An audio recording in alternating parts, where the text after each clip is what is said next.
আজকে আমি ঈদ উপলক্ষে কিছু গরিব মানুষদের কাপড়, সেমাই, দুধ, চিনি বিতরণ করতে যাচ্ছি। আমি বর্তমানে আছি ইটাহার থানার মান্নে অঞ্চলের বিষ্টেপুর গ্রামে। তোমার যেটা পছন্দ হয়। আর এই গ্রামে শুধু একজনকে নয়, আরো কয়েকজনকে পেলাম যাদের আর্থিক অবস্থা খুব একটা ভালো নেই। এর নাম কি? রিয়াজ। রিয়াজ। আচ্ছা, ফ্যামিলিতে কে কে আছে? না, ওইটাও না। ফ্যামিলিটা একটা ছেলে আছে। তোমার যেটা পছন্দ হয় নিয়ে নাও আমার তরফ থেকে। মিষ্টি মুখ। আমি এখন অনেক ছোট, তাই আমি এই সব কিছু দিতে পারছি। যদি আমি কোনোদিন বড় হই, আগামীতে আরও অনেক কিছু করব, গরিব মানুষদের জন্য দোয়া করবে। আর এখন বর্তমানে আছি ইটাহার থানার রাধানগর গ্রামে।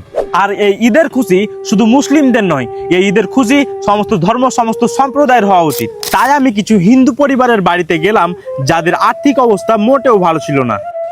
কেউ আছেন? আপনার বাড়িতে আসছিলাম, এই জন্য তো আপনি ছিলেন না। চলুন বাড়িতে চলুন।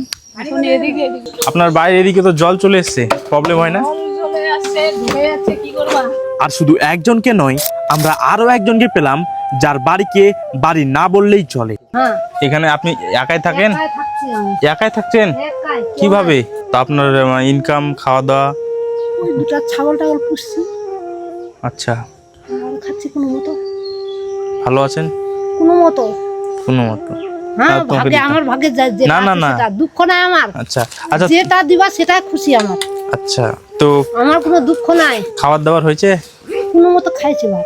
আর আমি কিন্তু মুসলমান, আপনি হিন্দু।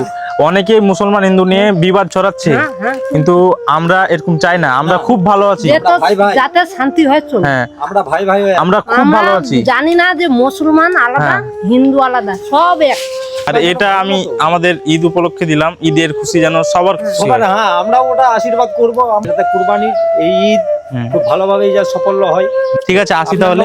আর তোমরা যদি চাও আমার এই সাহায্যের হাত আরো হাজারো গরিব মানুষের কাছে পৌঁছে দিই, এই ভিডিওটা প্রচুর পরিমাণে শেয়ার করে, ফলো করে তোমার ভাইয়ের সাথে থেকো।